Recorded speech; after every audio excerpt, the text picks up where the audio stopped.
So welcome to the last lecture. And thanks for being back.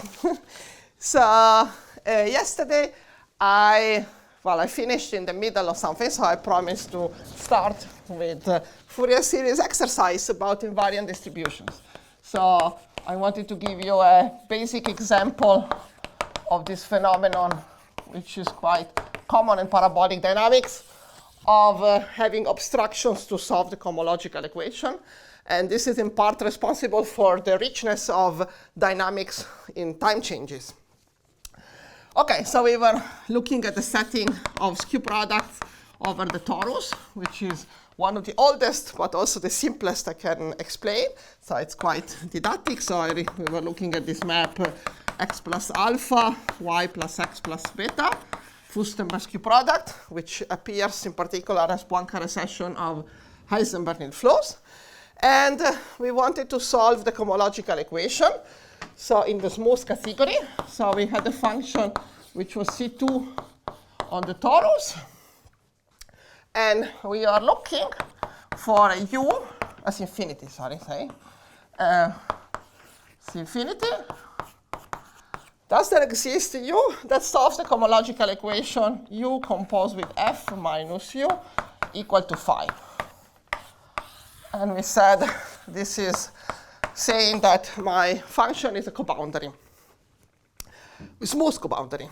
Smooth coboundary because u transfer function is smooth. And we were working in Fourier series. So maybe I actually wrote secretly on the board the statement that I claimed yesterday, that in order for such an equation to have a solution, there are obstructions, and not only mean 0, which is an obvious one, but there are countably many invariant distributions.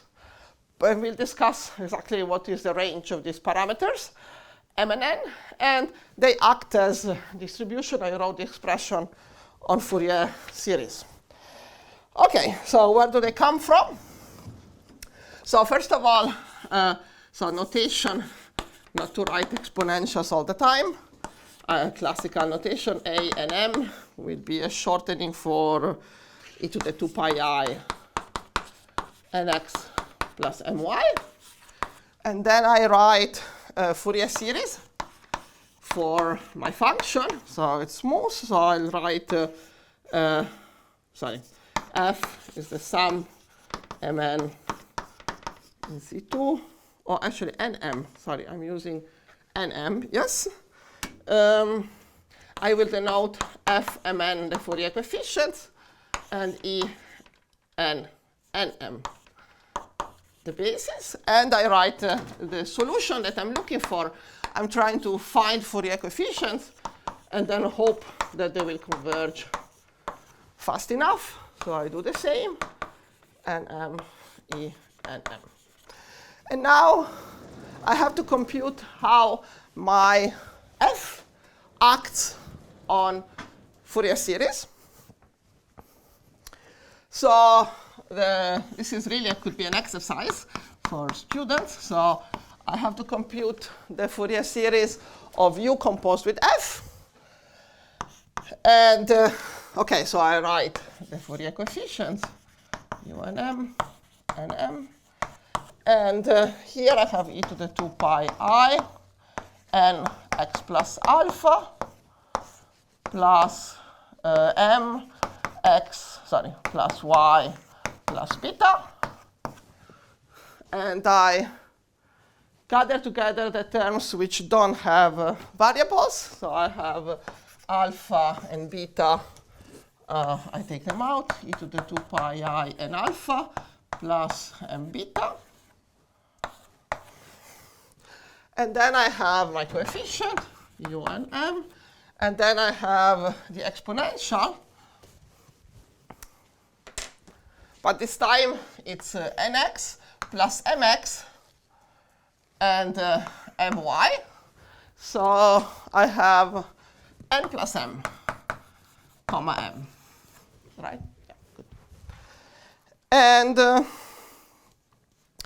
OK, so we see, before I go on and I try to solve the equation, OK, of course I can now subtract u and try to equate Fourier coefficients. But before I do this, let me notice that Fourier coefficients, the action of f, moves the Fourier. Okay, let me see how f acts on Fourier coefficient. So I can encode this by a matrix 1, 1, 0, 1. So this matrix maps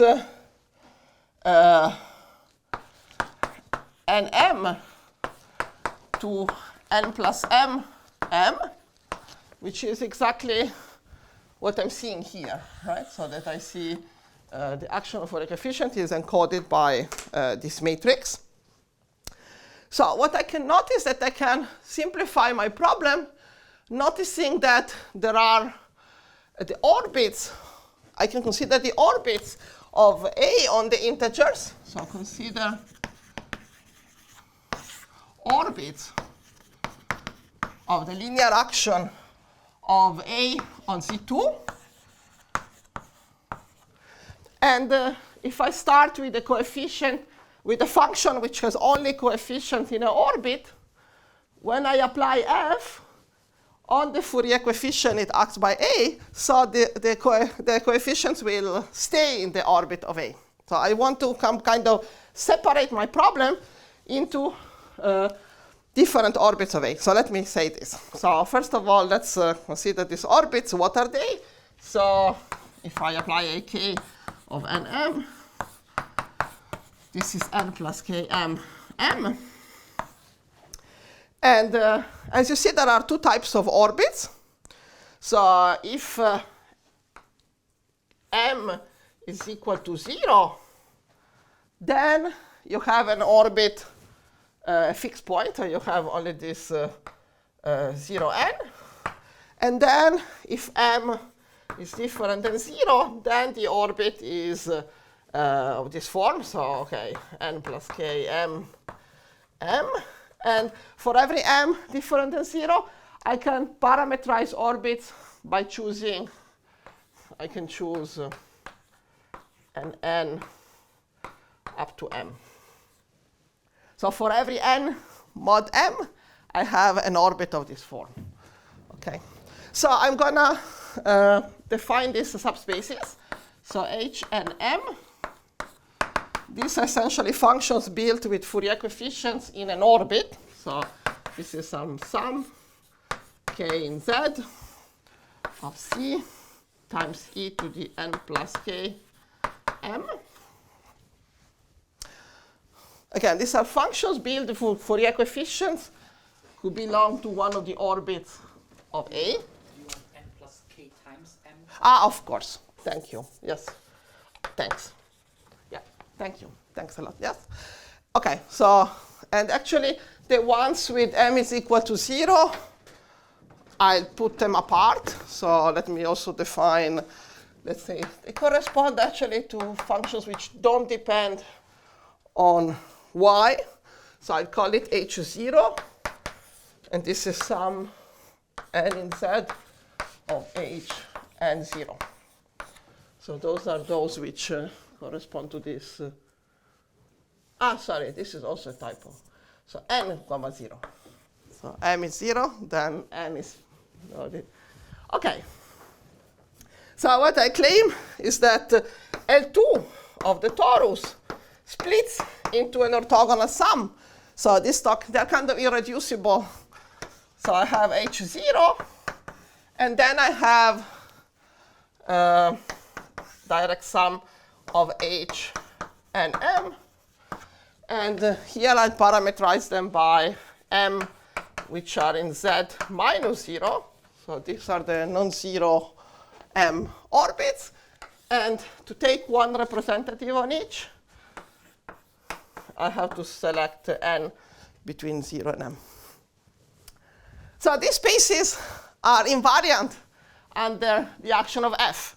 So if I start with a function in one of the spaces and I compose with f, because f acts like a on the Fourier coefficient, it sends the space into itself. And I can also, if you want also notation, I want to look at a smooth function. So I will call C infinity of H and M. So this is the intersection of C infinity of T2 intersect with H and M. So the functions which are smooth and built with Fourier coefficients in one of these separate eigenspaces. Okay, and now I can reduce my problem to solving the cohomological equation in each separately. So we can assume that phi is in C infinity on one of them,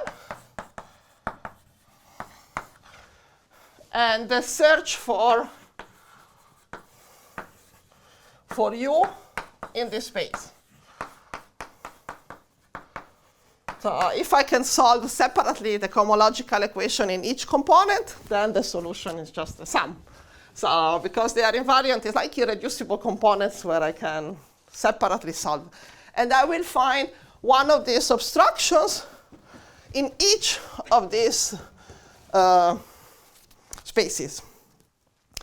Okay, so the 0, 1, I don't really need to do, so maybe,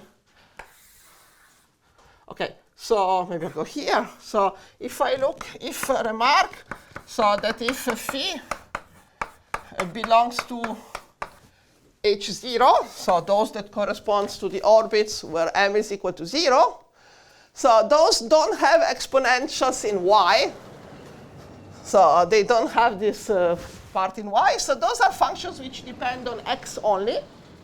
So if the function is here, it depends on x only. And therefore, the cohomological equation, so the skew product in x is just a rotation.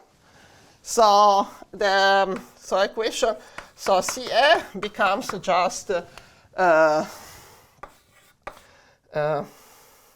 phi is equal. Well,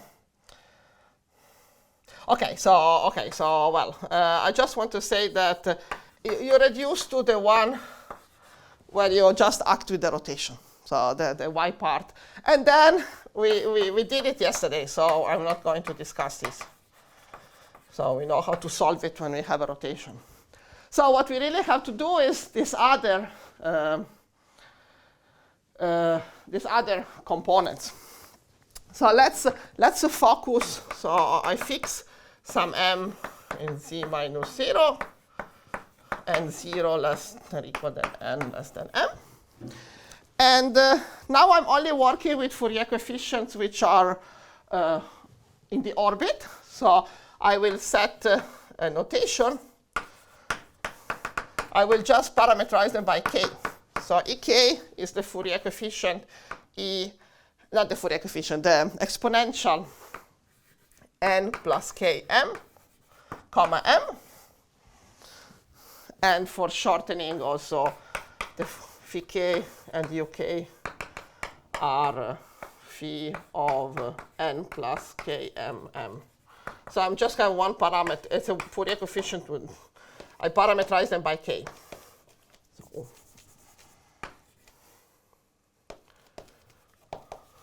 Okay.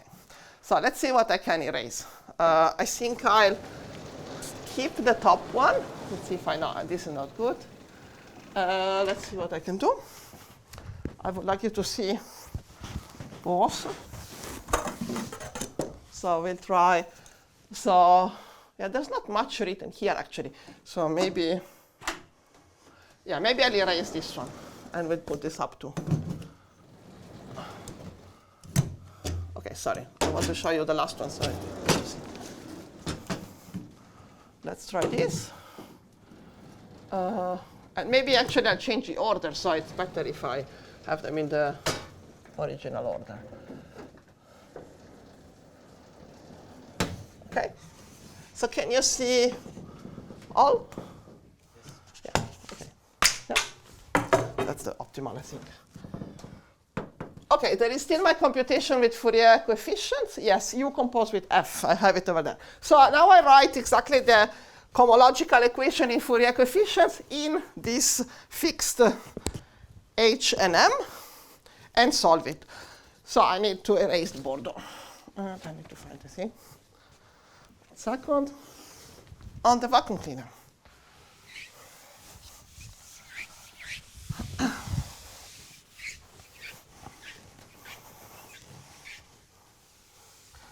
Okay,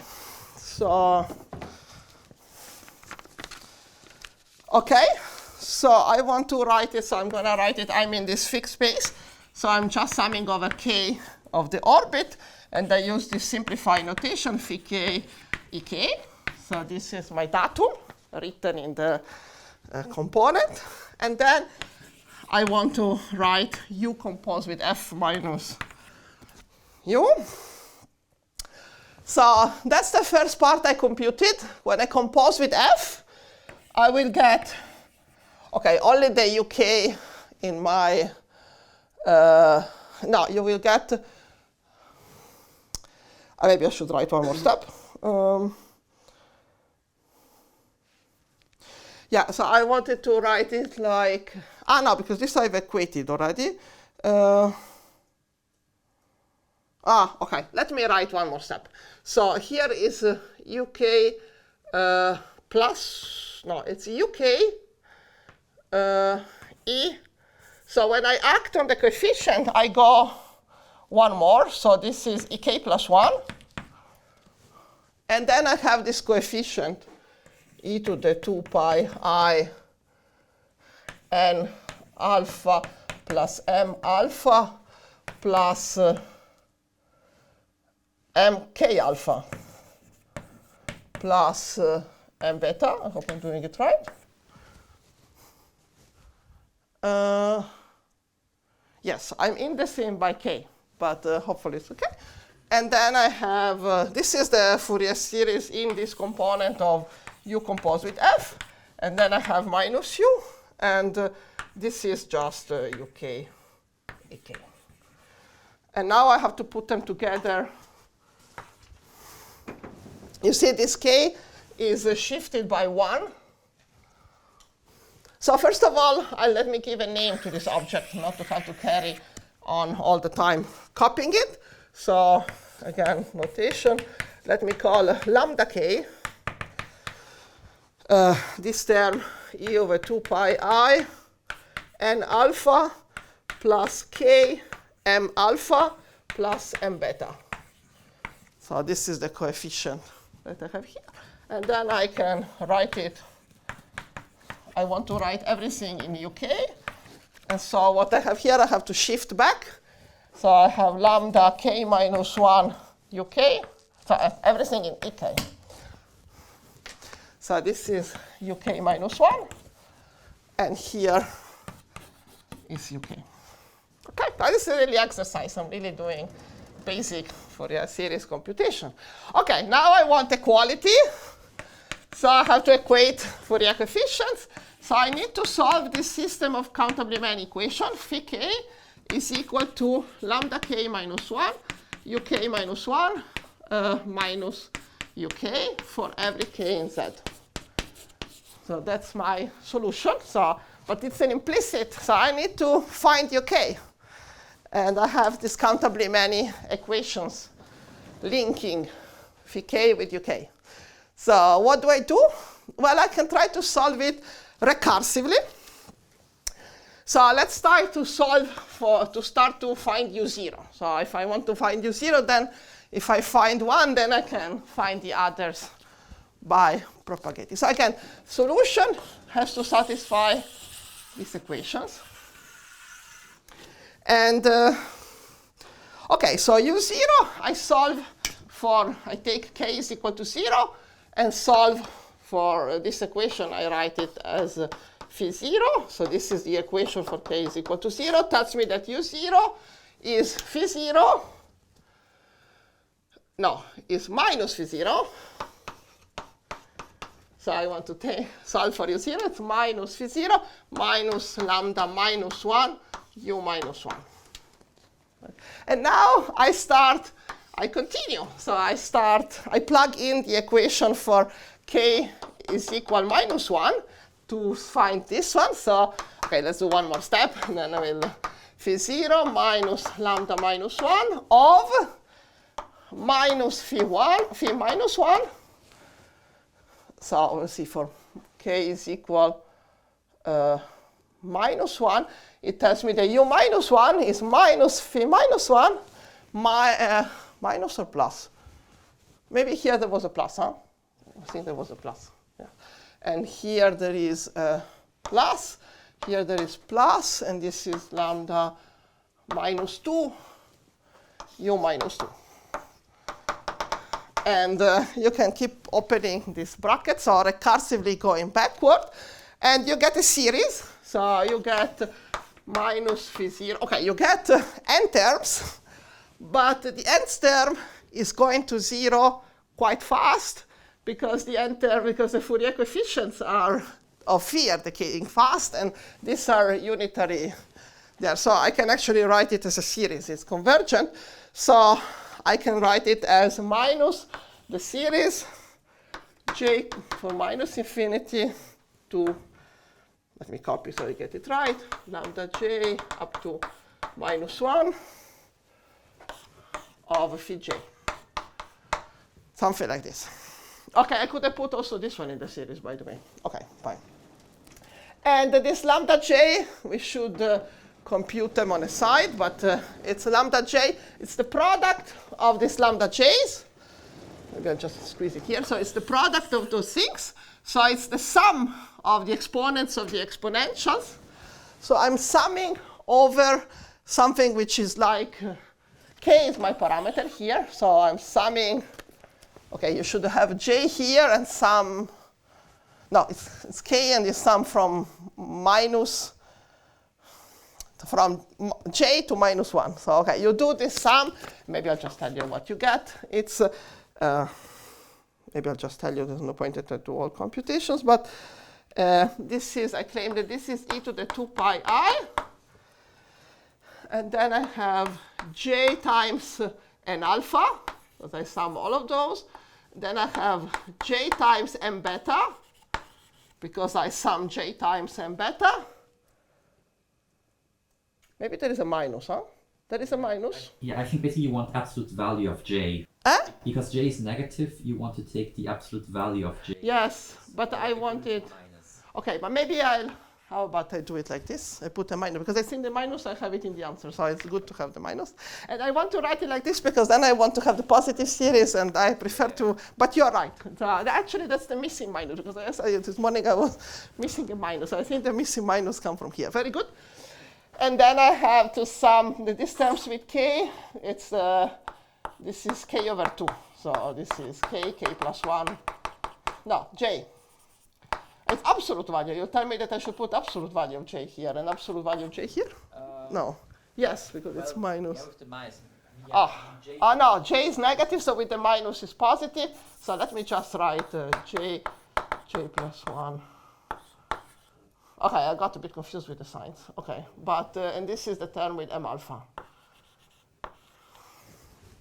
OK, something like this. Good. So here we have an expression for the solution.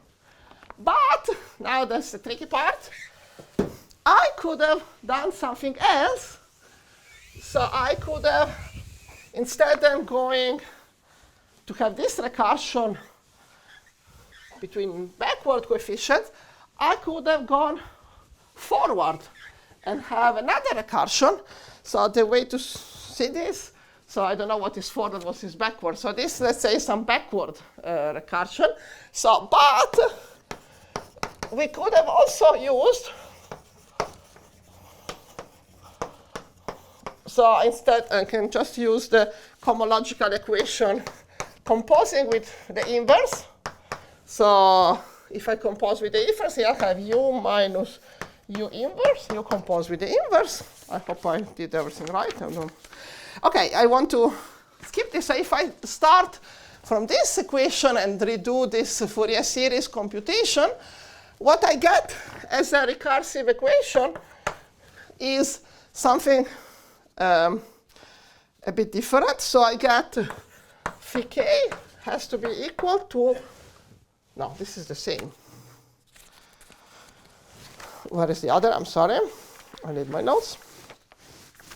Yeah, I got this one. Phi k plus 1 equal to uk minus lambda k plus 1, uk plus 1. Again, this is done in similar way than the previous one. You can check. And again, here this time I can again solve for u0. But you see this time I will get an equation which relates u0 to the future Fourier coefficient, the positive k. So let's just do one piece to see. So here from this equation I get now that u0 is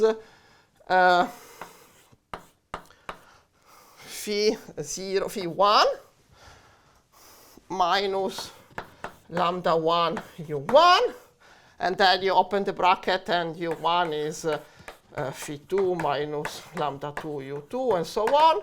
So here you get a series like this. Series, you get phi 1 plus series from 1 to infinity of lambda 1, lambda j, phi j plus 1. Yeah, no, phi j, j. J plus 1. From 1 to... yeah, maybe I should have put the 1 already here.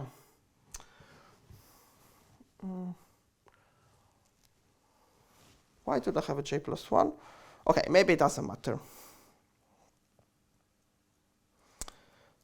OK, so I'm not sure of the indices anymore. But OK, what I want to say that here you get, so maybe I wrote the final one. So you get some series, infinity. Maybe it starts from 2. Yeah, I think it's phi j, and it starts from 2. OK, it doesn't matter. So e to the, and here I should get minus 2 pi I j k alpha plus j j n alpha plus j n m plus j over 2. So, okay, something like that. So what I want to say that you have a different expression, which this time involves the future sum. And how is it possible that these two are equal? So you need to have that if I impose equality between these two,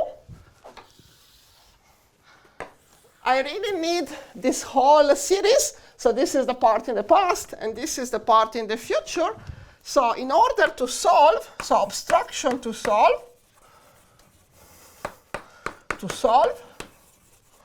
is actually that this whole series from minus infinity to plus infinity of whatever it is, phi j times e to the minus 2 pi I alpha n plus beta m j plus alpha m j over 2 is equal to 0, sorry. So this series has to be 0 so that the two expressions coincide and they were defined. And now I finished, because now we can go back to look at what this is. And OK, maybe I messed up some sign, I don't know. But this should be exactly the distribution d and m applied to phi. And this is exactly d and m of phi equal to 0. So if I apply d and m to phi on each Fourier coefficient of this form, which just does in my orbit, it spits me out exactly the coefficient that I have. So each Fourier coefficient k is multiplied by this, and it's 0 outside of the orbit. So here's where the invariant distribution appears. So, and this invariant distribution appears when I solve my equation in H and M, in this fixed component of the action of A. And of course, I have to do it in every component. So in order to find the solution, I need all of these distributions. And now I can say they are indexed. I think yesterday I wrote NM, but precisely it's OK, so maybe you want a function which is mean 0. OK, you want to treat separately the x, the functions which come from the torus. And then you have this distribution are indexed by m non-zero and 0 less than n less than m. So this is the family of distributions that you need to understand. OK, good exercise. Yes. And by the way, now this exercise I wouldn't give students, but for example, ergodicity of this cube product is really an exercise, classical exercise in ergodic theory class, because if you want to prove just ergodicity, you can just see that you see this action of A. And so if you have a function that is invariant, all the coefficients in the orbit have to be equal. And then you can kind of say, because this coefficient go to infinity for every orbit, then you can, apart from m is equal to 0, you can say that by Riemann-Lebesgue lemma, they have to go to 0. And so they, basically, the function has to be constant. So it's actually a way to prove ergodicity of this cube product using Fourier series, which is a classical ergodic theory exercise. OK. What's next? So this part about, it's the only example of invariant distribution that I wanted to give, because even though it's very classical and very old, as I said, it was Katok in the 80s who discovered it, and I think it appears in late, it was not published, but there is a booklet called Combinatorial Constructions in Ergodic Theory, which was published maybe 10 years later, which contains something similar, maybe not exactly this cube product, but some parabolic map of the torus, yeah, maybe. And OK, I think it's the one which you can really see by hand very clearly. But let me maybe put it here on the side. So obstructions to solve homological equations. So this was the case of nil flows, we said. It's a one-color map of a nil flow. So OK, so we saw it only for nil flows. Sorry, Heisenberg nil flows, sorry. This was the case of Heisenberg nil flows. So this is what we saw. But you also can study invariant distribution for general nil flows. So here I will write Katok. Here I will write Flaminio-Forni. And really, Flaminio-Forni had a program of studying both invariant distribution and deviations of ergodic averages. But again, deviations of ergodic averages we discussed yesterday for general nil flows. If you don't have good renormalization, it's hard to do. So they can only do some nil flows where they can control the generation of renormalization. This quasi-abelian or filiform. Okay, and then we have horocycle flows. And again, here the classification of invariant distribution is related to representation theory. And again, it was also Flaminio-Forni. The same Flaminio-Forni. And then what I wanted to say is smooth area-preserving flows. Maybe I should say linear flows on translation surfaces, linear flows on genus greater than 2, and smooth area-preserving flows as long as you take a function which is supported outside of the singularity set. So as we discussed yesterday, if my smooth function vanishes around Sedus, I can reduce it to a problem of linear flows. And then again, obstructions to solve.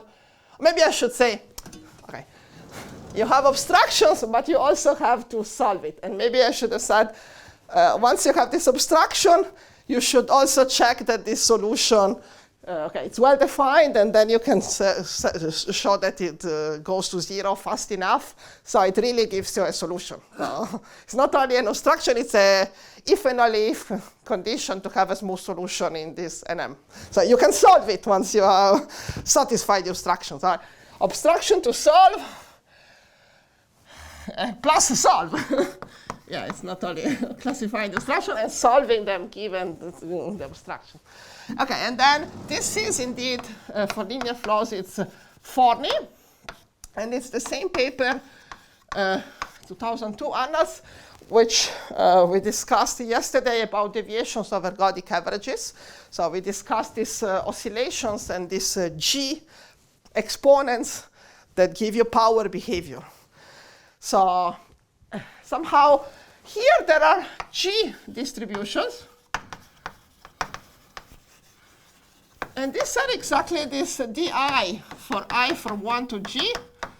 I don't know how much you remember of yesterday, but yesterday I had an expansion for ergodic integrals, which had the G terms.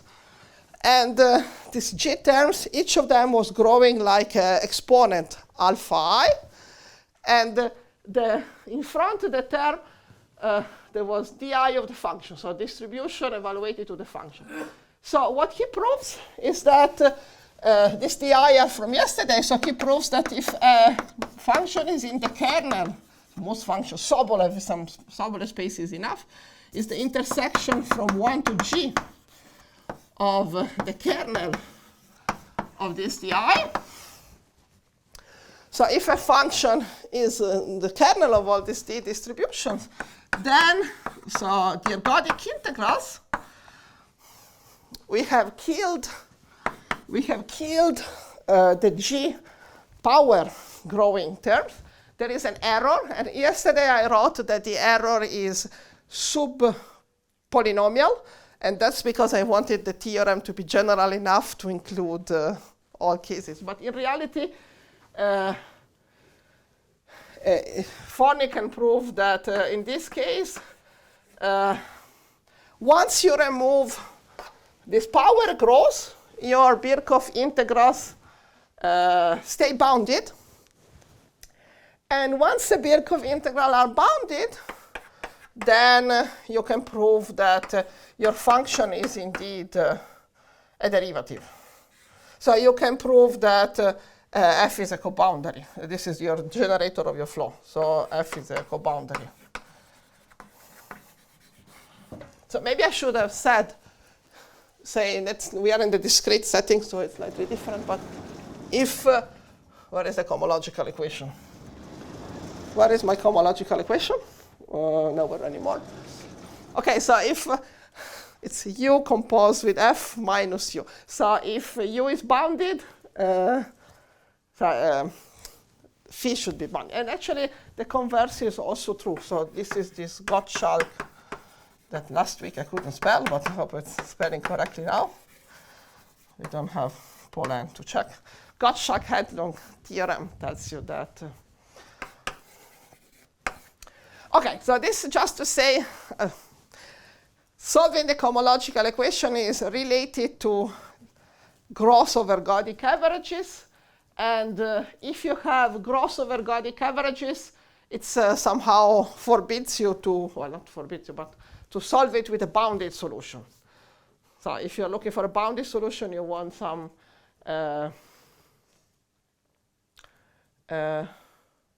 OK, so in this case of flows, you have finitely many invariant distribution related to the genus, and they correspond to the different power gross behaviors you can have. Good. That's all for invariant distributions.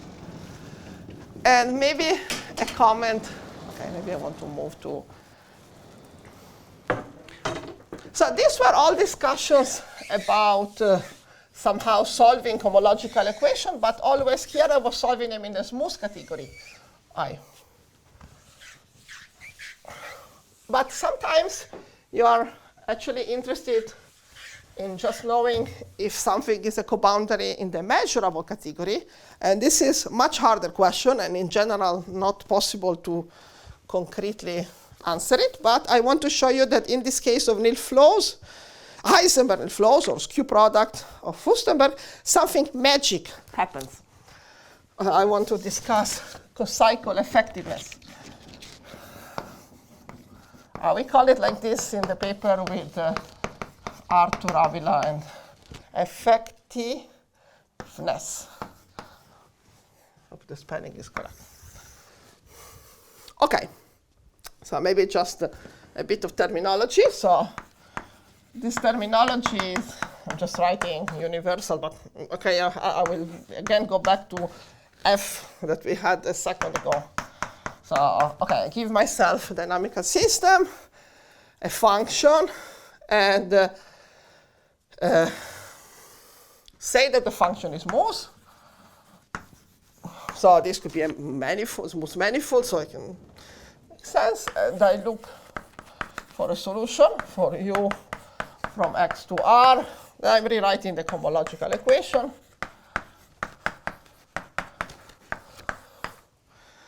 Let's say a definition. I think I've used this terminology already, but maybe not stress it now. Phi is a measurable coboundary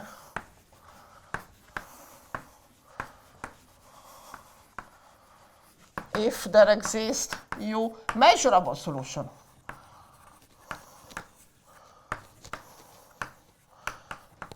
So we were calling this equation CE. So this is measurable. I can look for a measurable solution, or I can look for a smooth solution. Smooth coboundary if there is u smooth.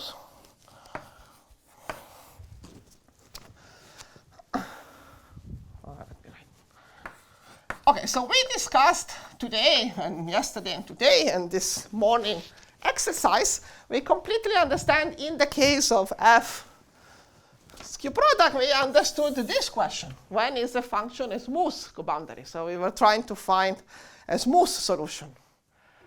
But let me recall you last week,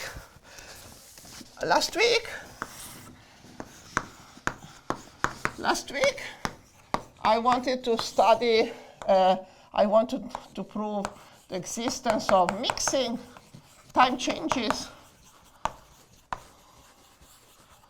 of Heisenberg nil flows, of uniquely ergodic Heisenberg nil flows.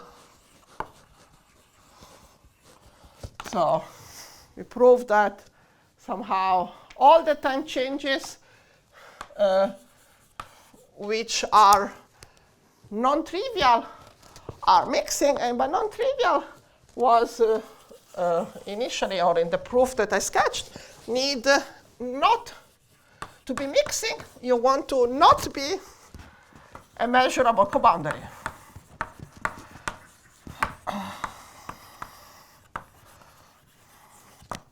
But I also announced last week that actually we can also prove that in this, so we had a category of trigonometric polynomial. We were working on trigonometric polynomials, mixing smooth time changes in P of the Heisenberg nil flows. And I told you that actually in P, not measurable coboundary coincides with not smooth coboundary. And this is kind of a miracle. So I want to explain now why. How can you go in this special case? How can you relate these two? It's really a magic of Heisenberg nil flow. I don't know whether it's true or how to do it. But I want to show you because I think it's quite special. And it's related to quantitative estimates on gross of ergodic integrals. So it's related to this topic of deviations or bounds on ergodic integrals that we discussed. OK, so one implication is obvious. So if you're not a measurable coboundary, you're not a smooth coboundary. But if you're not a smooth coboundary, you could still be a measurable coboundary. So maybe there is no smooth solution, but maybe there is a measurable solution. So maybe I always get confused. Huh? So we need not. So not smooth implies not measurable. No, the opposite. Not measurable coboundary implies not smooth coboundary, but this one is not true in general. Am I getting confused? I always get confused. OK. So if there is no measurable solution, there is no smooth solution. But if there is no smooth solution, there could be measurable solution. OK, good. Yeah, that's right. I hope I wrote the right one. And so here's the magic. So I want to prove you that in this class of trigonometric polynomial, strange sound. For Heisenberg, so for F, like yesterday, so F, Furstenberg's Q product. So F, so F is this F alpha beta on T2, so this Q product that we were working with.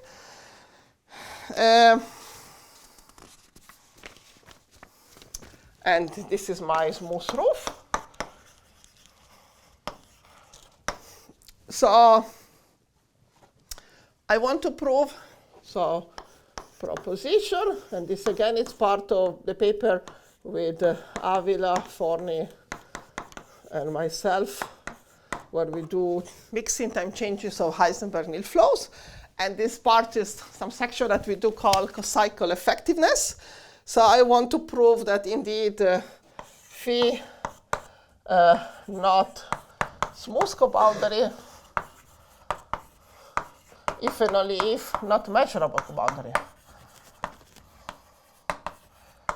So that when I need my not measurable coboundaries, I can test them with Katok invariant distributions. So if I find a distribution that is non-zero, I know by Katok that I'm not a measurable coboundary, and by our effectiveness, we are also not, no, I know by Katok that I'm not a smooth coboundary, and so I know that I'm not a measurable coboundary, and I can prove mixing.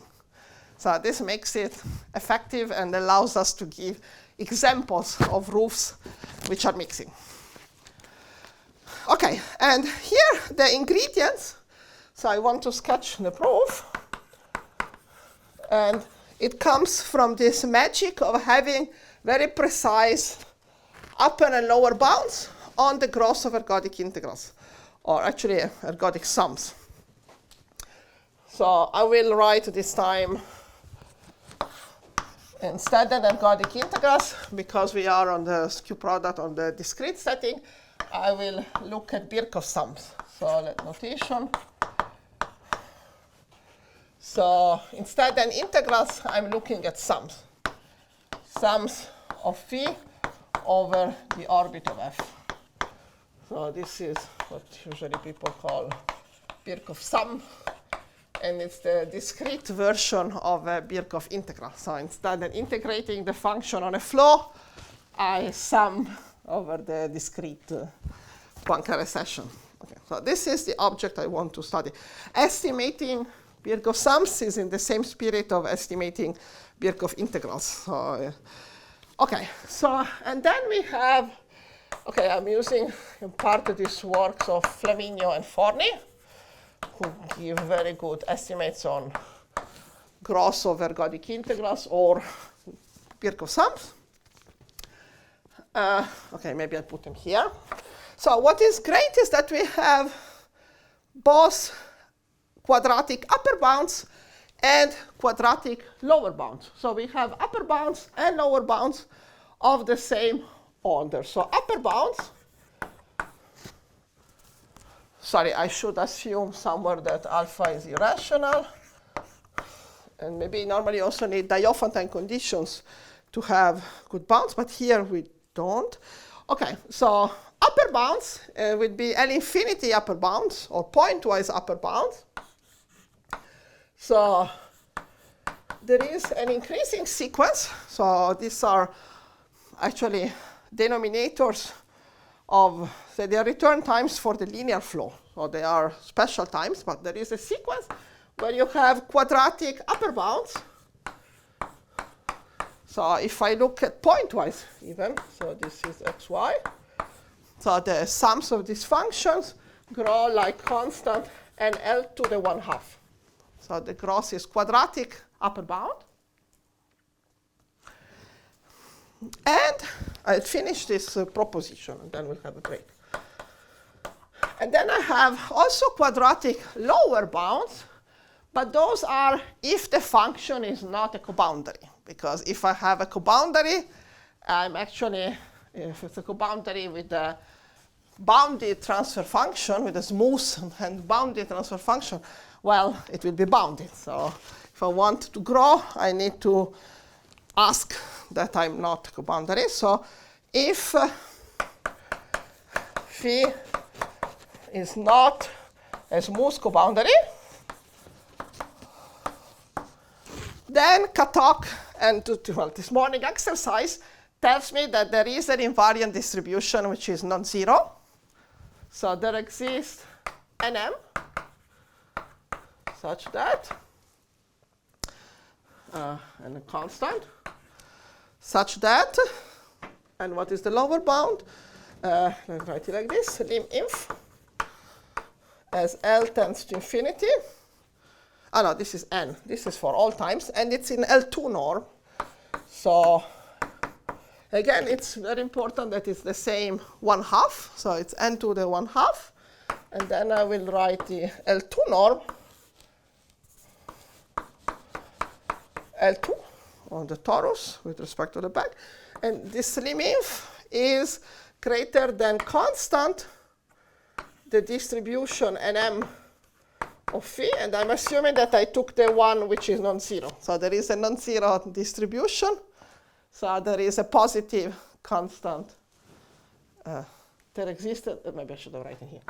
There exists an M such that the Nm is greater than 0, and there exists a C such that, so this is strictly positive. So you see you have sharp up and bounds in pointwise, and sharp lower bound, sharp, I don't know, you have some, yeah, this is the order of gross. This is sharp because it's the same order. Along the subsequence, the gross is exactly 1/2. Okay, and now I claim that these two together will give us this magic effectiveness. So let's try. Your N is the same? No, so this is a subsequence. You have N on the right and N on the left. So you're asking me if the same L, N, huh? In the NM phi, in the invariant distribution. You're right. That's bad. You're right. Sorry. KL. Thank you. Yes, no, this was not. Of course, you're right. This is confusing, but no, it's not the same. Absolute. I'm sorry. Thanks. Good point. Yeah, good to clarify. No. This is just a sequence of times now, and the distribution I had N and M from before. But no. This is one distribution. Okay, so sketch. I assume that so we said one implication is obvious, not measurable, not smooth. So let's say not smooth coboundary. This implies that I have LB holes for some KL. Okay, so I have upper and lower bounds because I'm not a smooth coboundary. So I'm going to look, I'm going for every delta. So for any positive delta, I can look at the points. I'll call it bad delta L. This is the set of points in T2, which are S and L. So at this time NL, my sum at xy is greater than delta NL to the 1/2. So it's not bad, but okay, it's where I have, I don't know why I called it bad, but okay. So these are some points where I'm growing quadratically with some delta. So the point is that, again, if I have a coboundary, even a measurable coboundary, again, a coboundary is different if the measurable coboundary, a measurable function is bounded on sets of large measure. So I cannot grow on a set of positive measure. So if I have growth on a set of positive measure, I cannot be a measurable coboundary. So I write this in a second. But the question is to search for sets of fixed measure where I have growth.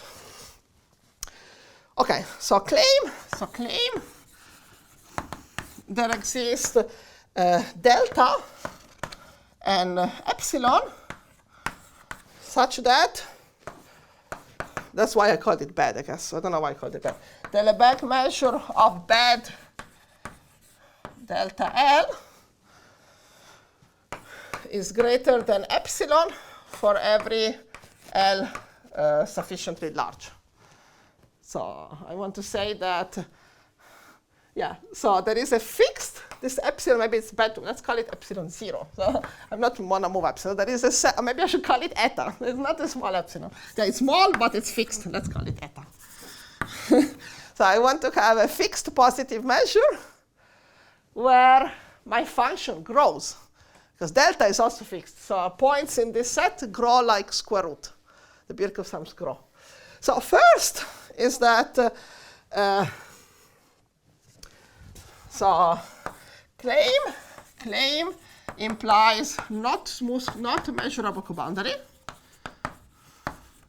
Since if phi is equal to u composed with f minus u with u measurable,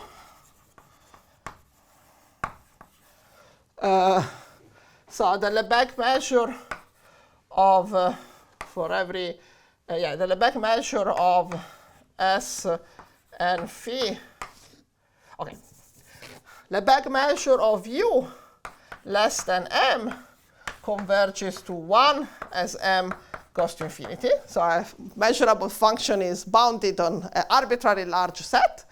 And if my f is difference of like this, and this implies, this 2 implies that if I look at the Birkhoff sums, these are actually u composed fn minus u, because it's a telescopic sum. So the Lebesgue measure where the Birkhoff sums are less than m is also going to 1 as m tends to infinity. So it's maybe 2m. Yeah, okay, doesn't matter.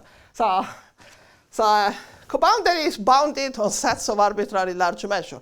And this is a contradiction with the claim, which contradicts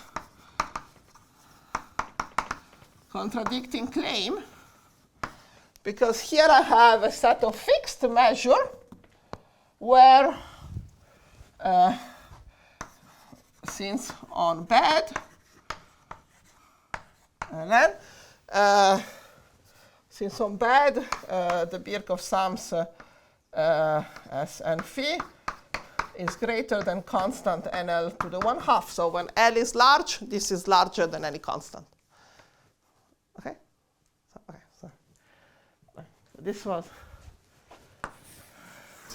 So let me finish the proof of the claim, because I want to do it before the break. Yes? The upper bound Yes. is valid for all functions phi, right? Yes. Smooth. Yes. The upper bound is universal, but it could be that they don't grow like square root. Yes. Correct. And now I have this, again, mini exercise. So proof of the claim, this is really analysis exercise now, or we also had before analysis, a dynamical system exercise. So yeah, so proof of claim. So on one hand, I have the L2 upper bound. So I look at the Birkhoff sum at time NL in L2 squared.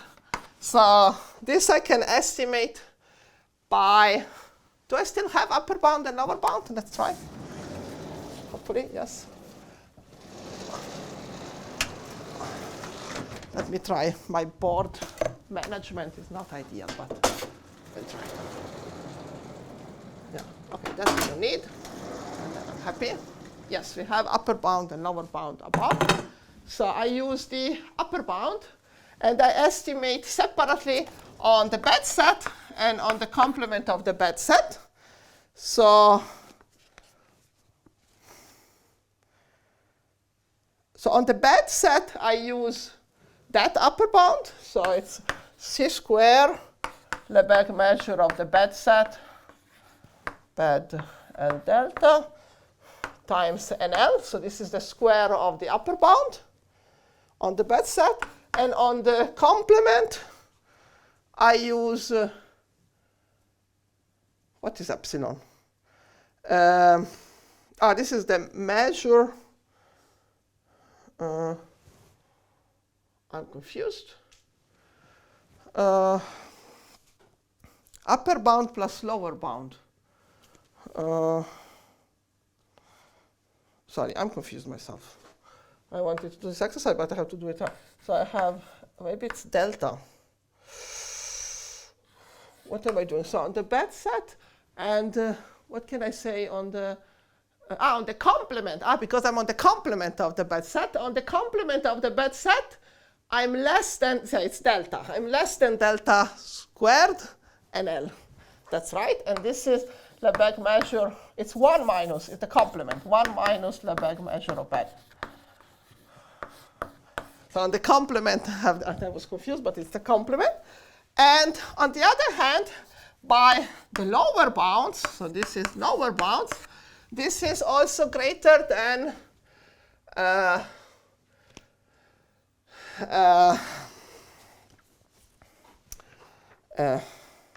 it's greater than some new constant, which depends on the distribution. This constant includes the values of the distribution, and it's positive, times NL. So it's the limit. So I have this lower bound. OK, so now we have together this, less or equal than that.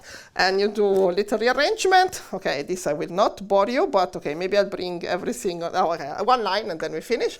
I have C tilde minus epsilon, delta square. So I'm bringing something on the, so sorry. NL is everywhere. So here, here, and here, it goes away from. Okay, this I put in, I'm skipping this. And then you bring on the right side, and you get something like this. C square minus epsilon. Epsilon, was there an epsilon? No. Epsilon, no, this is eta. It's the measure of the, no, sorry. So C square minus delta squared. And then I have the Lebesgue measure of bed that multiplies a delta squared. Yes, that's right. So C squared minus delta squared. So you see, so this is, I bring this on the other side by making delta small. This is a lower bound on the measure of bed. So measure of bed. So measure of bed is greater than some constant greater than 0. OK, good. So magic of sharp upper and lower bounds. And now we can have a break. Good. 5 minutes break, and then I want to say something else in the last hour, a bit of other things. OK, good. I'm ready to start. And I have a last hour, which is going to be a bit of panorama or more things, which I will not tell you in detail since we are running out of time. But so I want to give you still some more views on parabolic dynamics. And OK, so first a comment, going back to what we said about Heisenberg. Let me recall you that together with Avila, Forni, maybe I should write, Avila, Forni, Ravotti,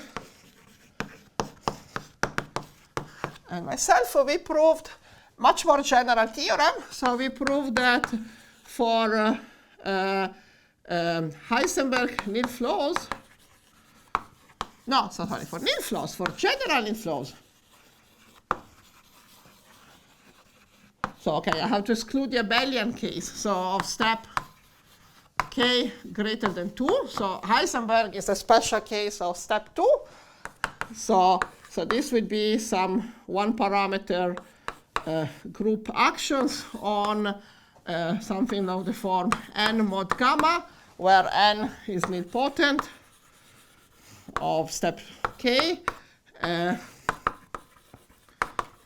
and gamma is a lattice.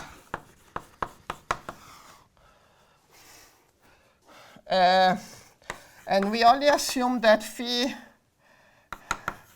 is uniquely ergodic. So we prove, OK, we prove that there exists a class. I will call it P for trigonometric polynomial again, but it's not exactly. There exists some class of dense in, there exists some class dense in C infinity of X, there exists a dense class of time changes. So maybe I should put this first. There exists a class such that if phi is uniquely ergodic, for every alpha in this class, the time change, so alpha is a generator of the time change in last week notation, the time change, I call it phi alpha given by alpha, is either measurably trivial, measurably trivial means it's cohomologous to the constant. It's cohomologous to identity. So with a measurable. So okay, either you can conjugate measurably to the original flow, or it's actually mixing.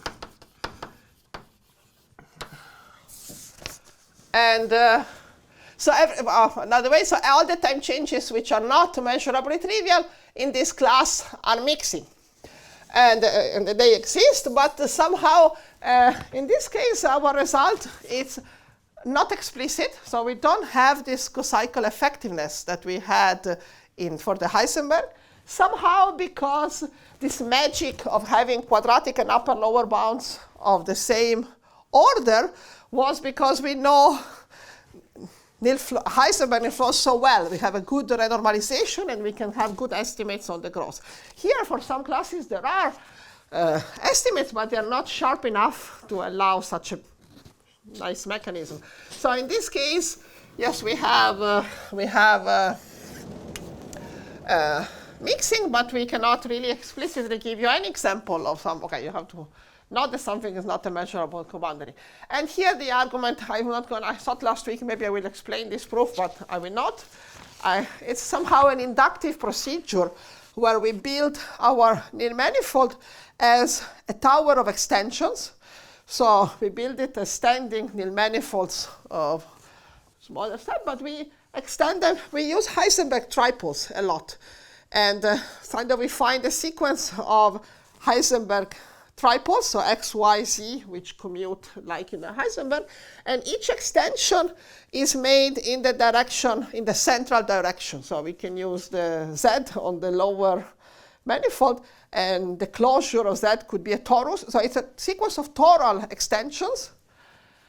And then we use some inductive procedure. So if you, something that is not a measurable coboundary, and the assumption of the class is that our functions are trigonometric polynomials in each of these central torus. Every time I have a torus, I can talk about trigonometric polynomials. And in this tori, or relative to this tori, we have trigonometric polynomials. And then one can kind of prove by induction, go down the step and find some point we find something which is not a coboundary, and we work like we did with Heisenberg. We find mixing via shearing. So when something is not a measurable coboundary, we get stretch and we get shearing.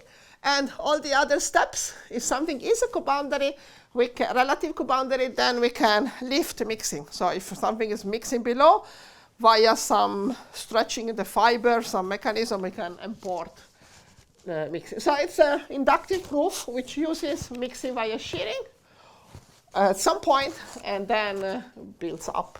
But it's not effective. So it's nice that we could do the general case, but it's still a bit mysterious what to do. Okay. Now I want to do many things in this last hour.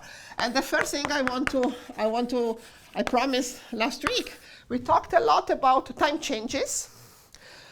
And we said they are interesting, they build new examples, but of course it's a very special perturbation, a time change. So let me give you an example of a parabolic perturbation, which is not a time change.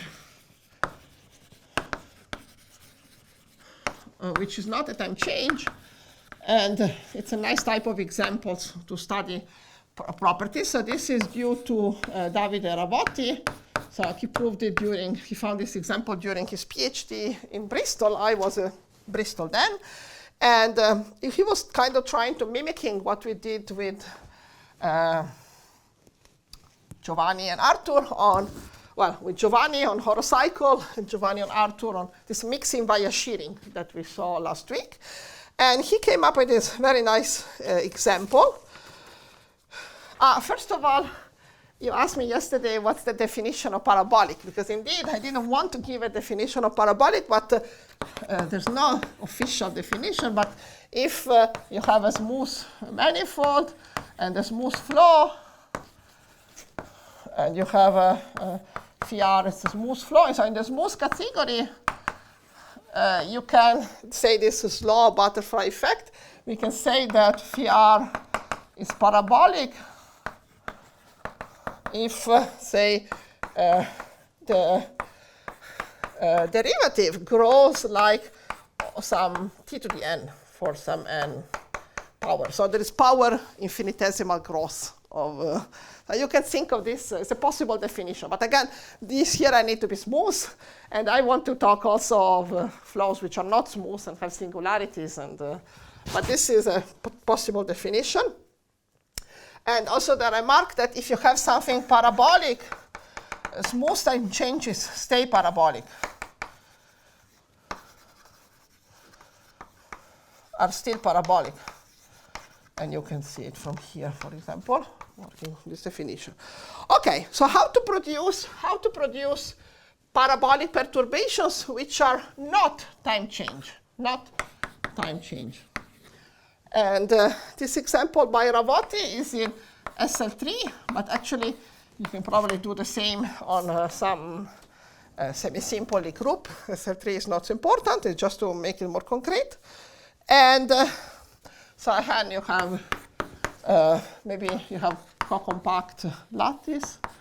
So maybe I don't know if final value is no problem here. I don't see, so maybe it's okay. So we are in SL3 mod gamma, and we take some flow generated, and I write it like H like a horocycle, generated by some unipotent element in the algebra by U unipotent. So this we understand because it's the algebraic case. And let's say that Z is in the center, and say that and choose another B unipotent such that the commutator, it's in the bracket is minus CZ for some positive constant. So it commute. It's a bit like a Heisenberg. And so, for example, you can take concretely, for example, the generator can be so this could be U, this could be B, and C could be here. Okay, something like this. And then, so this is not a flow yet, it's just setting. So the flow that, the perturbation that so Davide consider is, it's a non-homogeneous flow. So this, so far we have everything in the homogeneous, so that means in this Lie group action by multiplication, so it's all algebraic, non-homogeneous, non-algebraic, I don't know how to say it, not algebraic perturbation. So I'll call it tilde, but it's not a time change. We will find some which are not a time change, H tilde of HR with generator. So I take the U tilde, the generator of the tilde is a U plus a perturbation in the Z direction. So I take U and I add something central. And where B is non-homogeneous, so B is a function. So B from X to R is such that if the derivative of B in the V direction is less than this constant, the commutator. the constant over there. So it's not so small. It's a perturbation, not too big, but also not necessarily small. So I take a unipotent flow and I perturb it by adding a direction, the central direction, and it's a variable perturbation with this B. Okay, and what Davide proves, Ravotti,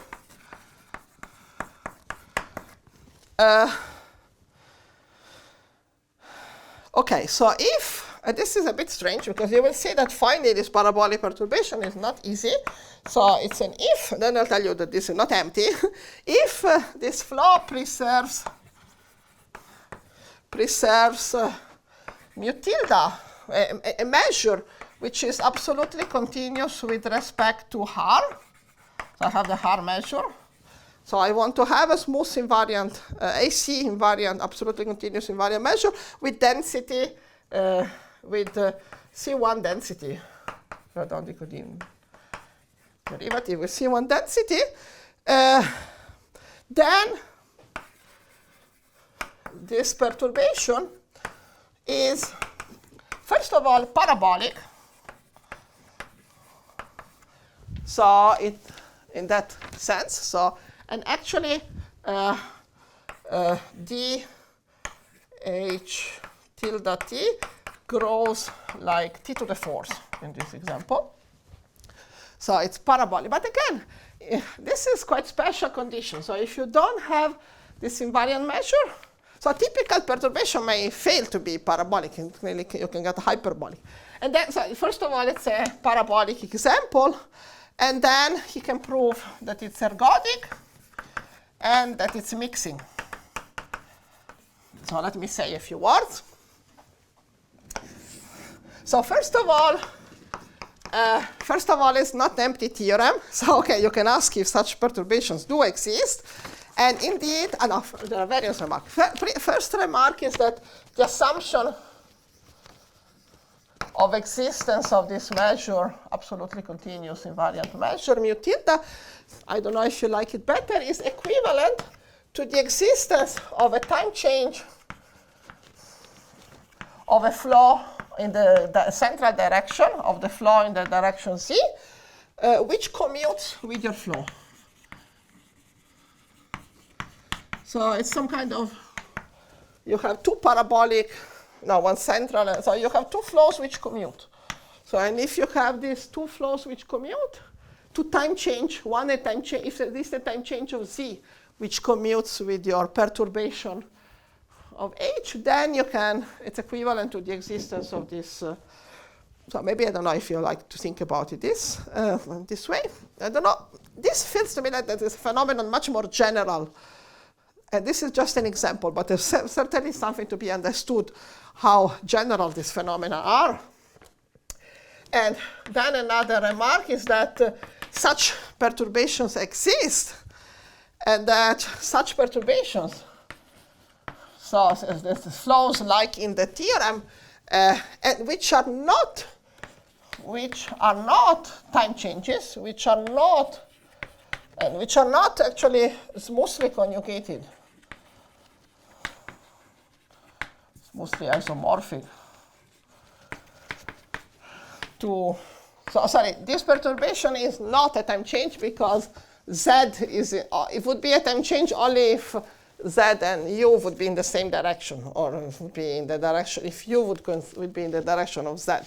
But in this my example, they are not time change, but they are also give you really new flows, flows which are not smoothly isomorphic. And this is, there is this parabolic cocycle rigidity works behind, and Jane Wang, I think it's the result that Davide appeals to have existence, and this is some, I'll just write some keyword if someone will one day watch and be interested. It's failure of cocycle rigidity for parabolic action. Cocycle rigidity, this is just a keyword.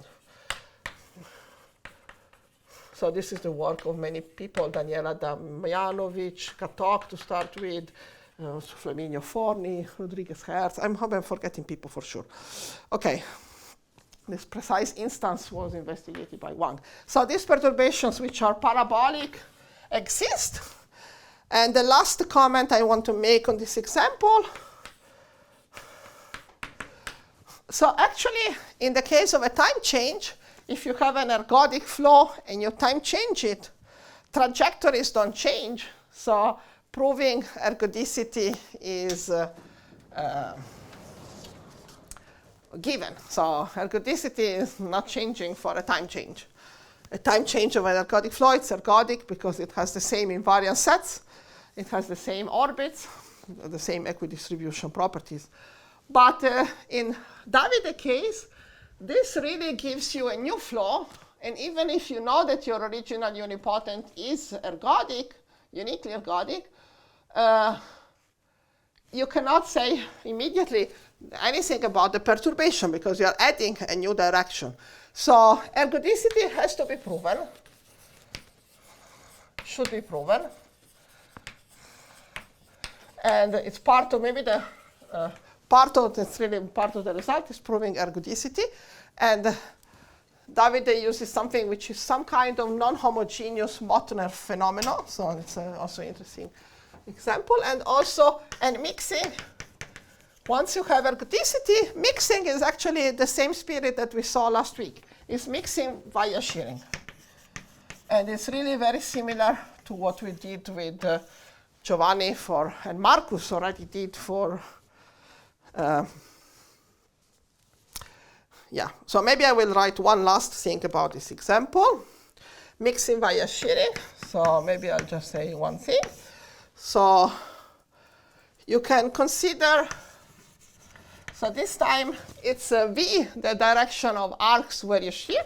Consider arcs, let's call it gamma t, in direction V of length 1 over t. You have to take them smaller with t, and push them with your perturbation, you tilde. And maybe I'll just draw this picture. So we have, this is the direction V, and you push them with H tilde R. And you can do a computation of commutators. Or maybe I will just write this. If I push V, this is a bit like we did last week. If you push V by the differential, you get something in V. And some growing quantity times Z. And this, well, I will not write the expression. This is an ergodic integral of along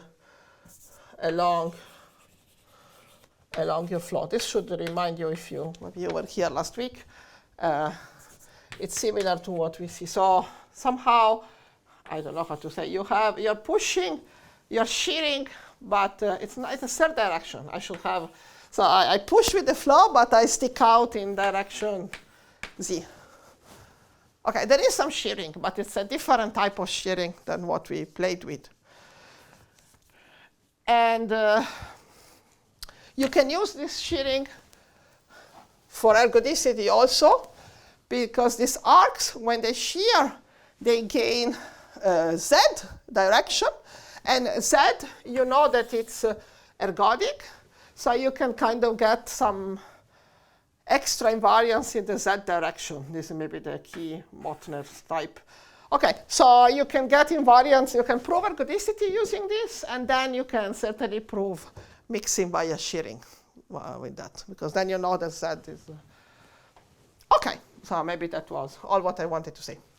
But this is the only example I can give you of a parabolic perturbation different than the time change, which has been studied. So certainly we need more examples, and we need to understand how to build parabolic perturbation better. And there is a bit of mystery over there in when do you really have parabolic perturbations. And so there's certainly much to be understood. It's very little. Okay, so I have the last half hour. And originally, I planned to tell you so many more things. So you see that 12 hours are a lot, but 12 hours are also not a lot. So I thought I will do more than what I did, even though we did already a lot.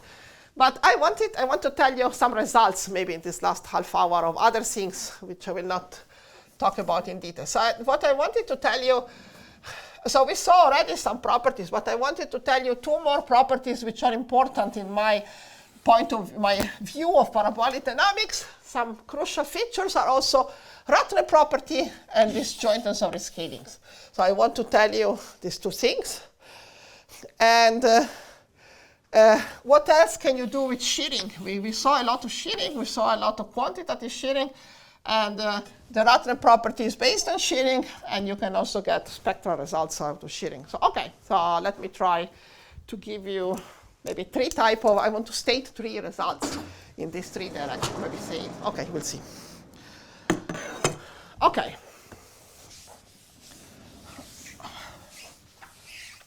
Let's see whether I start from.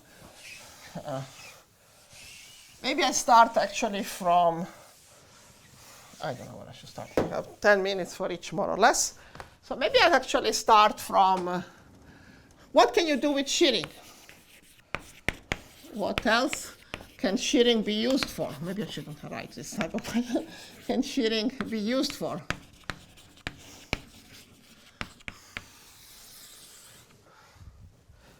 I'm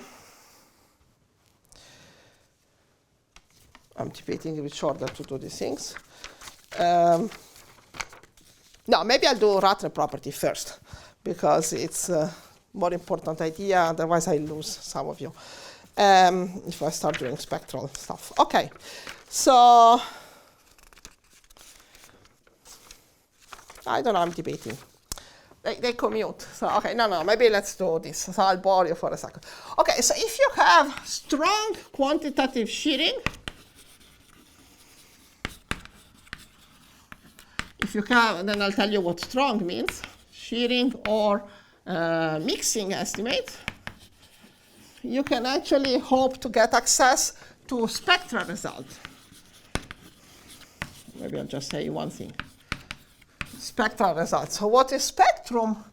So there is this Koopman operator. So if I have a flow, say, and which preserves a measure mu, the flow acts on observables by composing with the flow. So phi measure preserving flow which preserves mu.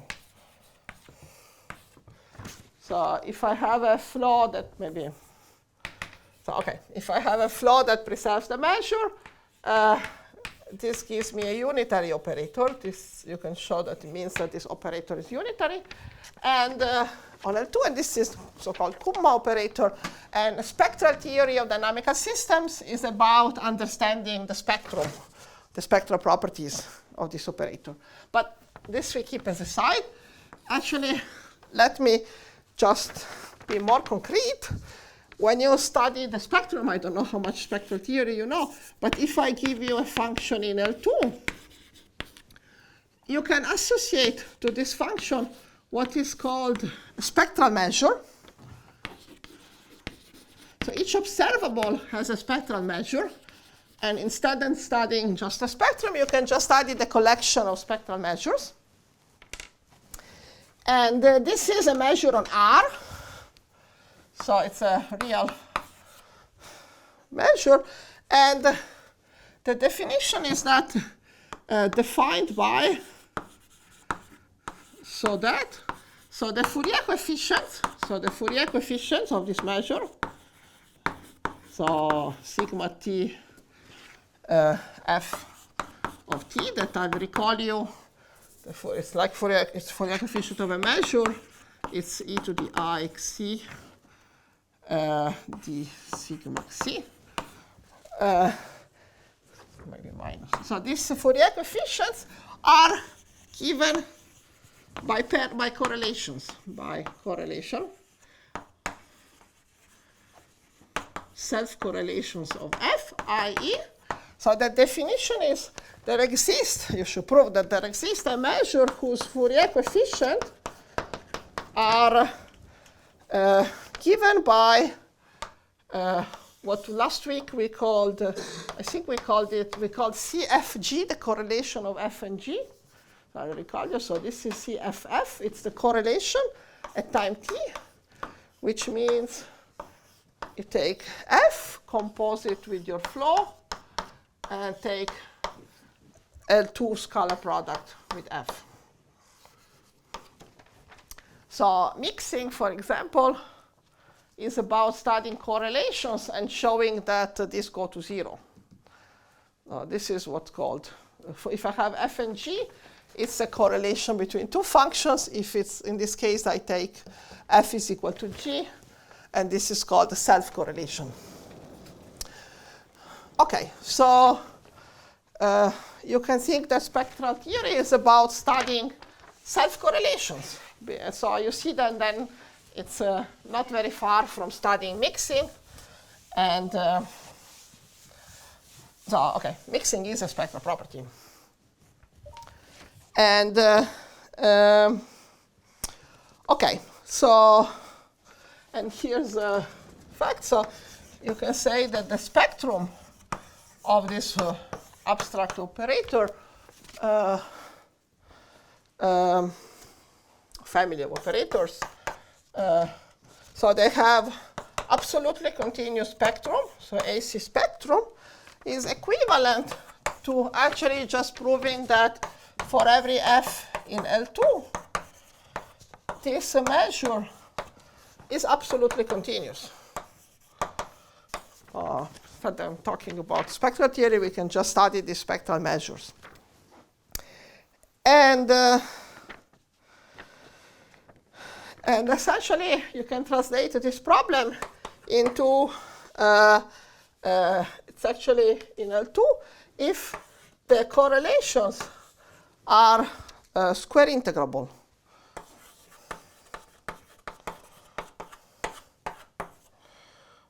What am I writing? Well, OK, doesn't matter.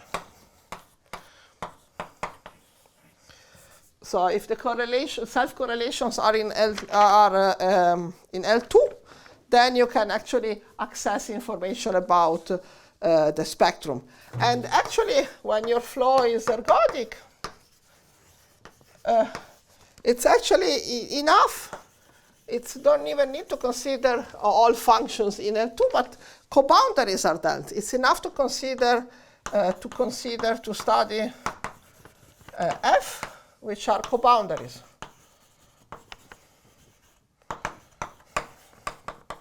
So X of G for some generator, G is smooth and smooth coboundaries.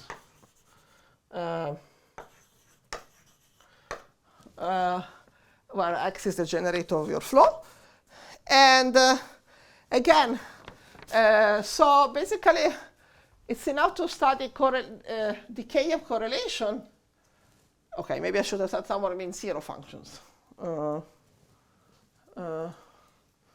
Should be mean zero functions, L2, 0.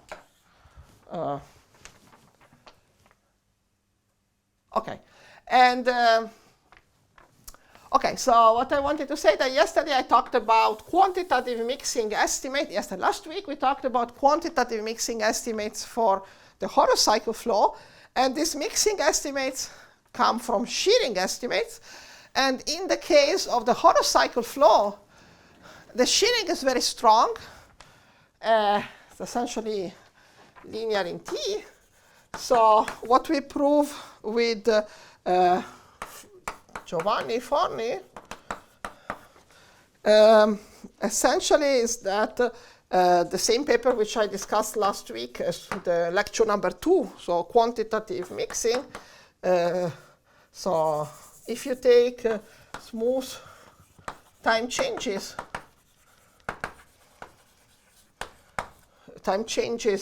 of the horocycle flow on a compact or on a compact hyperbolic unit tangent bundle of a compact hyperbolic surface. Smooth time changes of this most standard horocycle flow have AC spectrum. Actually, we prove that they have Lebesgue spectrum. This is an extra argument. But I want to comment that indeed we prove it via shearing, and by good quantitative shearing. And indeed it comes from shearing estimates, which now I lost. Okay, essentially you want to say that arcs, yeah, we have good shearing estimates for coboundaries which are in L2. And yeah, I don't know what I wanted to do. Ah, yeah, here we go. Okay, so I wanted to write it like this. The proof, or not the proof, I'm saying proof uses quantitative shearing. So you can take a function, I can take self-correlations, and this decay like constant over t. So this is somehow what we did last week, was looking at the shear, and if you remember, we kind of had this linear shear, and and 1 over t is in L2. So it's enough to prove absolute continuity. So this is an example of what shearing can give you. Unfortunately, such a strong shearing, so a shearing which is in L2, is not so common so there is power shearing, but usually the power is less than 1/2.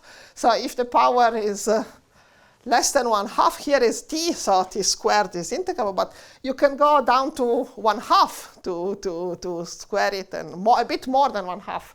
So you need some this is not so common to have access to spectral information for parabolic flows. Okay, so maybe then I should have mentioned there is a nice example by, in a different context, by Fayyad, Forney, and where is Kate? After, and Kanigovsky. So they consider it's a smooth flow. They consider a smooth area preserving flow. Preserving a smooth form, preserving flow on T2, on genus 1, but with a stopping point.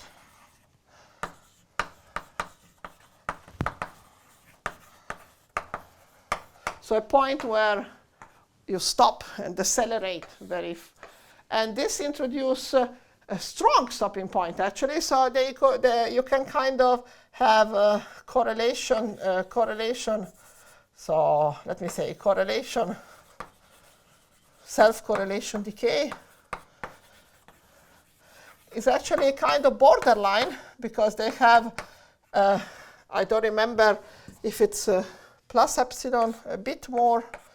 It's most of the time 1 over, or most part of space is 1 over t to the alpha plus epsilon, so you can barely make it to be square integrable, and even then, there are some parts of space where you don't have stretch, and there is a nice mechanism.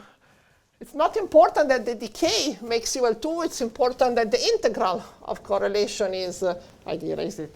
It's finite, so you can allow for a bit of oscillation. And okay, but so somehow strong shearing means L2 decay of correlation. And this is one thing I wanted to say. What else can you do with shearing? So now it's last 2 topics I want to mention. So I think I put spectral results in the abstract, so I should have told you at least the spectral results, but we didn't go into that. There's not too much more to say. Okay, so sometimes shearing is strong enough to give you access to spectral information. Another thing which I wanted to, okay, 2 more things I want to mention. So I mentioned spectral control. I want to mention Ratner property and disjointness, and then we'll finish. So Ratner property. So I'll give you a pictorial picture. So Marina Ratner has worked a lot on unipotent flows, on horocycle, time changes, and unipotent flows in general. And she used a quantitative version of shearing. So actually, I want to tell you something which is called, which nowadays we call Ratner property. But it's what she called H property in her papers. And there's also another Ratner property. So this is the H Ratner property. And I will not do much more than a picture. So heuristic definition.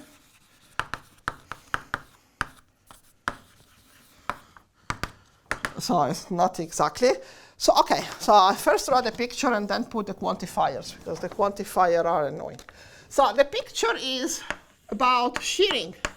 So we already used a lot in this course, this shearing. So the butterfly effect in many systems appear by shearing, where you have trajectories which are somehow parallel, but with different speed, and transverse arcs shear in the direction of the flow. So this is this shearing in the direction of the flow. So the Ratner property is not really quantitative, but it's kind of, okay, in some sense quantitative. So if there is a shearing, I can wait for a time, let's call it T1. So at T1, my point y is behind my point x.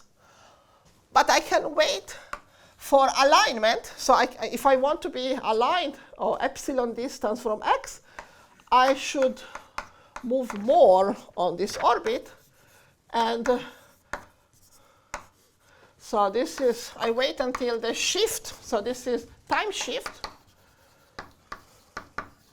Shift 1, or it could be actually some fixed, maybe let me say S. S, so it's a fixed, or in some fixed compact sets. I say over. So you have a kind of compact set of shifts, and you wait until your orbit and your other orbit are aligned with the time shift of S, fixed S. So this is time shift. And so if you have the Ratner properties of shearing, then I put quantifiers in a second. I want to say that on most part of space, so for majority of x and y, I can wait until I see realignment,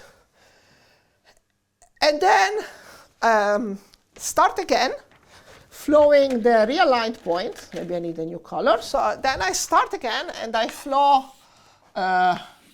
phi, I don't know, T1 plus tau of x. And here I flow phi T1 plus s plus tau of y. So, or this is just, okay. I don't know. So, okay. So I restart this, at the same time in parallel these two new points. I start from here and here. And OK, I'm shearing again. But it takes some time to shear. So for a little bit, I will be at distance epsilon. And so if it took me a certain amount of time, T1, to reach this shear by S, I want to say that after that, for a fixed proportion kappa, for I don't know, 1,000 or 100, but for a fixed small proportion of T1, I'm epsilon close. So okay, let me explain this. So this is something which is possible only when the shear is low. So if two things shear exponentially, they diverge very fast. But if they diverge polynomially, it's related to how level sets of polynomial functions look like. Epsilon level set of a polynomial function, it's still proportion of constant levels. So polynomial functions grow slowly enough that if I compare the time it took me to get a fixed amount of shear and the time it takes me to stay epsilon sheared, this time is visible. It's a fixed proportion of the big time. OK, so maybe I'll try to put quantifiers. So heuristic definition. So for every epsilon, epsilon would be how much space I can throw away. For every, and I want to see this at infinitely many large times. So for every T0 arbitrarily large. So there exists a constant, okay, let me say greater than 0, delta greater than 0, and there exists a set x epsilon with Lebesgue measure greater than 1 minus epsilon. So for most points, this would be the set of points. For most points, for every x and y in this x epsilon, x not in the orbit of y. If the orbit is the same, there is no shear. And starting close, distance with x and epsilon less than delta. There exists a time t1 greater than t0 such that the distance between, it's the same epsilon, I can use the same epsilon, okay. The distance between, phi t1 of x, I should have said somewhere, there exists some s or s in a set of, so I want to say have this alignment, so this is t1 plus s of y is less than epsilon, so this alignment with the shear, and they stay aligned, and the distance between phi t, maybe I got it too complicated, phi t or phi tau of phi t1 of x and phi tau of phi t1 plus s of y. So this is the after. This is after aligning. So this is aligned with shear, with shift, time shift, and this is after restarting. This stays less than epsilon for every t, which is in t1, comma 1 plus kappa t1. So from some time, which is a bit kappa, maybe it's a constant. 0 less than kappa less than 1. So maybe 100. So for time 1 plus 100, so 100 of the time after t1, I'm still aligned. Something like this. Okay. Okay, great. Why all of that? So this property is crucial in Marina Ratner's work, and it's used, for example, to study a lot of properties like joining rigidity and also some slightly different shear property is also used in measure rigidity, measure classification. So there's lots of results on using this property. But somehow it was only used in the homogeneous world, at least in the smooth category. So there were some results where variations of this property by Lemanchik, Franchek, others were introduced on flows with singularity, with surface flows.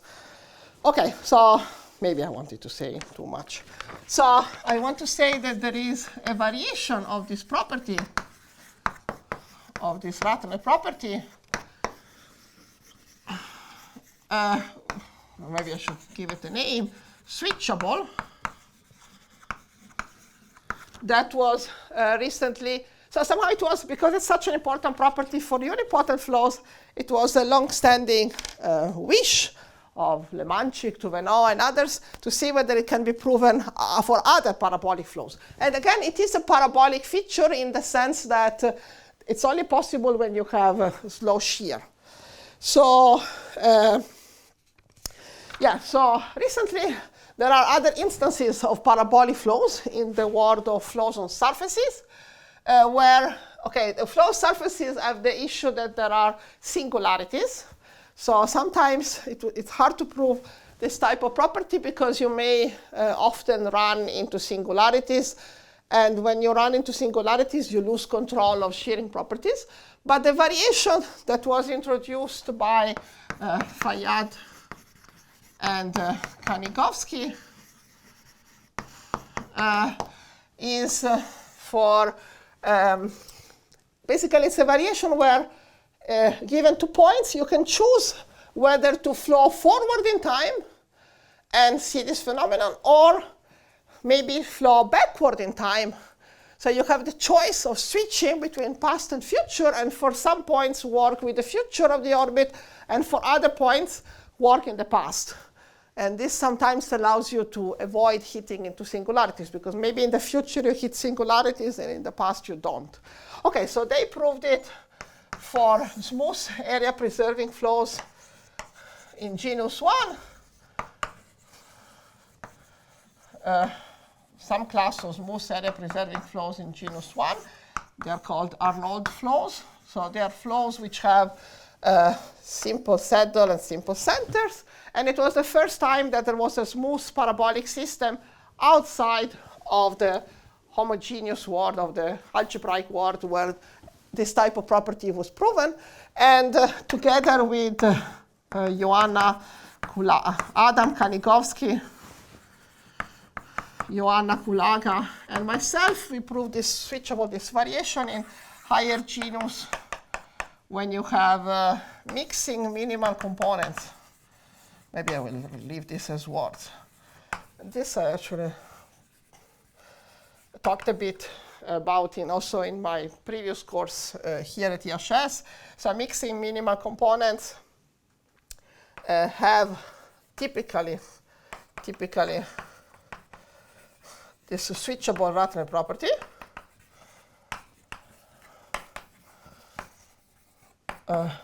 And okay, what can you use this Ratner property for? And then I will finish with these last two things.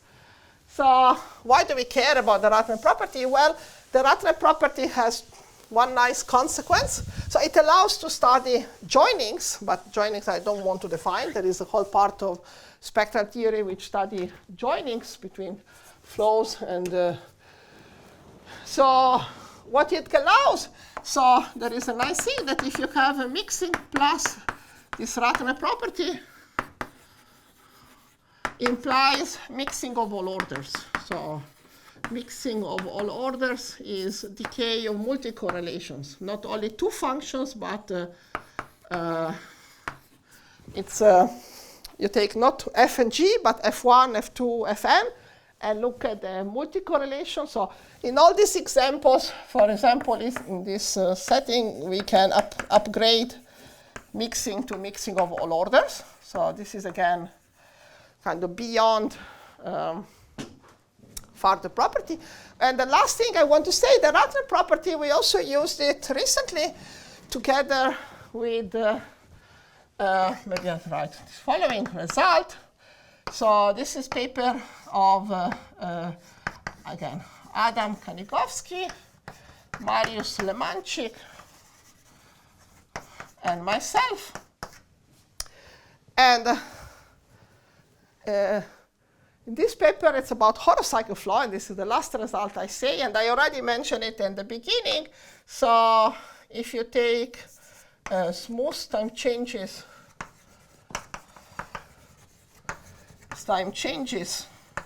of the horocycle flow on compact horocycle flow,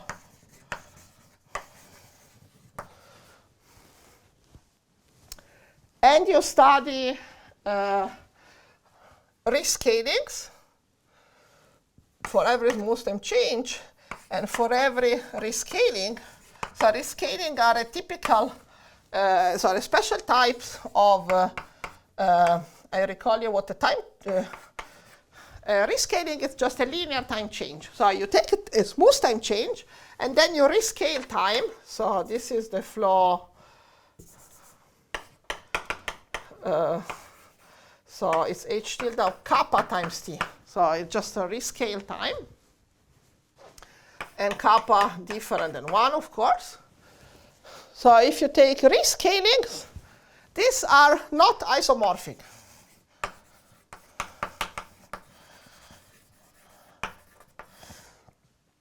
So actually, comparison, recall that we saw last week that if I take the non-trivial smooth time changes, non-trivial smooth time changes. because, or not smoothly trivial. Okay, so if I take the standard horocycle flow, then we saw last week that h kappa t, h kappa, any rescaling is conjugated to hr for every kappa. And it was by the geodesic flow of maybe log kappa or something like this. The horocycle flow has this property that all the linear rescalings are conjugated to each other. But I try to make a point in this course that some flows which are too algebraic are not good examples of typical parabolic features, and this is one example. The horocycle flow has disjointness as rescalings which are conjugated or isomorphic, sorry. So as soon as you take a non-trivial smooth time change, then suddenly all time changes are isomorphic. And why did I say that? So maybe I will say, and actually not only not isomorphic, but they are, and actually they are disjoint. And disjoint is not a notion I want to define, but it's a stronger form of non-isomorphism, and it was introduced by Fusterberg. So they are disjoint in the sense of Fusterberg. And again, it's a notion which involves joinings. So it kind of tells you that they are really different flows. And somehow, question, or maybe something that I really believe is disjointness of rescalings. A typical parabolic property. So we have it for the horocycle flow, and we could also prove it in the same paper for some examples of smooth area preserving flows. These are null flows. But so far, I've actually been trying to push this program and to try to prove it in some other settings. And there is some example by Berk and Kanikovsky where they prove it not exactly in a smooth flow, but in something related in genus 1 also. And OK, so and why did I mention it after the Ratner property? So I must say that this result was also proven independently by Forni and Flaminio. They have a different proof. And they use the work of Marina Ratner. So they use the work of Marina Ratner and their own invariant distribution classification. And OK, this question also answers, so that is related also to Möbius orthogonality conjecture by Sarnak. So this property of these joint rescalings, or maybe a property called almost orthogonal powers, AOP. So actually, Lemanchik has a very nice survey on the Möbius orthogonality conjecture in number theory and the motivation for studying disjointness of rescalings from the point of view of Sarnak conjecture. But actually, I really think, for me, that disjointness of rescaling is interesting property because of possible ubiquity for being common, hopefully common. We don't know yet so much, but OK. And what we use, so we use disjointness criterion. There's a criterion that can be applied for other classes of parabolic flows, which uses, based on Ratner property, based on actually this variation switchable. So I wanted to advertise this. So it's already been used in other instances. So somehow it's related to the Ratner property. OK, so I think I'm out of time. And I prepared a final board to remind you of what we did in these 12 hours. So summary, what is parabolic dynamics? So parabolic dynamics is about a slow butterfly effect. So this is the first thing we started in the first lecture. And this slow butterfly effect typically gives slow chaos. So it gives mixing, or many times it keeps missing, but mixing is slow. Slow means always sub-exponential and typically polynomial or subpolynomial. So Zoblati manifests itself in slow mixing and slow equidistribution. And again, ergodic integrals of mean zero functions will display deviations which are typically polynomial or even slower than polynomial in some cases. And other properties that, well, this we don't know much, but disjointness of rescalings seems to be a feature. And many examples, obstructions to solve the homological equation we discussed yesterday and today. And so these are features of parabolic dynamics that we discussed. And tools that we learned, shearing, very important tool. And through shearing, we can have the Ratner property of shearing. And we can also have this phenomenon of mixing via shearing that we spent quite a lot of time discussing. And we also mentioned not every parabolic system, but for many, when you have a good renormalization, you can use it to study. So this is my brief summary of parabolic dynamics. And I hope I gave you a bit of an overview and a feel. And maybe there's lots of work to be done and questions that are open and new ideas that are needed. So hopefully it gives you an idea what's done and what has to be done. Thanks.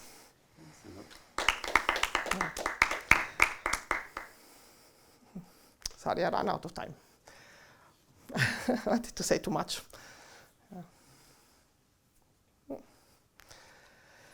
Yeah, I thought it's a good board of summary.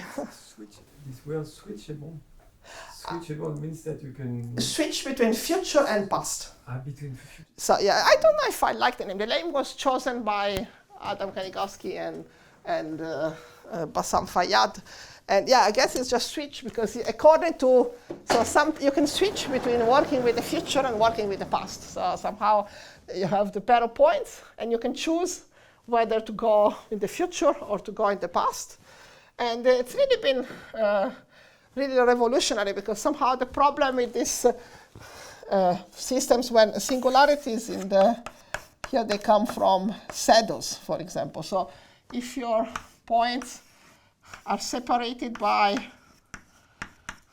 a saddle, they kind of start taking a very different outcome. And when you have these singularities, you lose control. You cannot first have this slow quantitative shearing. And so you have bad luck. But then, and you cannot typically avoid singularities only going in the future, but if you give yourself the chance of going in the past, for example, in this paper with Joanna Kuaga and Adam Kanigowski, we can prove for flows on surfaces which have singularities that somehow hitting in the future and in the past is rare. So if you hit in the future, you still have hope to go in the past and see this slow shearing and realignment and slow shearing going backward. So yeah, that's the name, switchable, switch between future and past. But I should have said, even though it's a variation, so it allows to, it has the same dynamical and spectral and joining consequences than the original property. And the original property, again, it has some joining consequence, this finite fiber. It has a consequence that also the switchable property has. So it's as good as the original property for applications and more flexible to look for it. It means that shearing occurs in such a uniform manner, well, on a subset, that you can kind of reverse time. Yes, but I don't know the time. Exactly. I don't know. Yeah, I don't know.